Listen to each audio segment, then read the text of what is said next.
Today we will see two interesting facts about Lord Rama.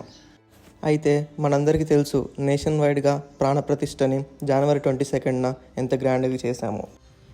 Fact number 1, Lord Rama's painting in Indian constitution. ఎంతమందికి తెలుసు Lord Rama గారి పెయింటింగ్ని Indian కాన్స్టిట్యూషన్లో part 3 fundamental రైట్స్లో సింబల్గా పెట్టారని.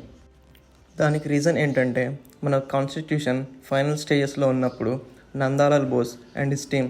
నందాలాల్ బోస్ ఎవరంటే the main artist behind the paintings in our constitution. ఆ పెయింటింగ్కి మీనింగ్ ఏంటంటే లార్డ్ రామా, సీత అండ్ లక్ష్మణ్ శ్రీలంకలో యుద్ధం గెలిచి అయోధ్యకి తిరిగి వస్తున్న సందర్భం అది.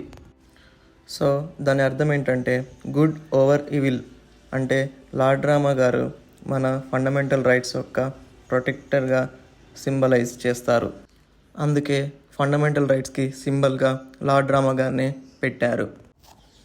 Fact number 2, do you know who made the lord Rama's Idol in Ayodhya? అతను మైసూర్కి చెందిన అరుణ్ యోగిరాజ్. అతను ఒక MBA గ్రాడ్యుయేట్. అతను ప్రాణప్రతిష్ఠ రోజున I am the luckiest person on this earth అని చెప్పాడు. అతని గురించి మనం డీటెయిల్డ్గా ఒక సపరేట్ వీడియోలో తెలుసుకుందాం.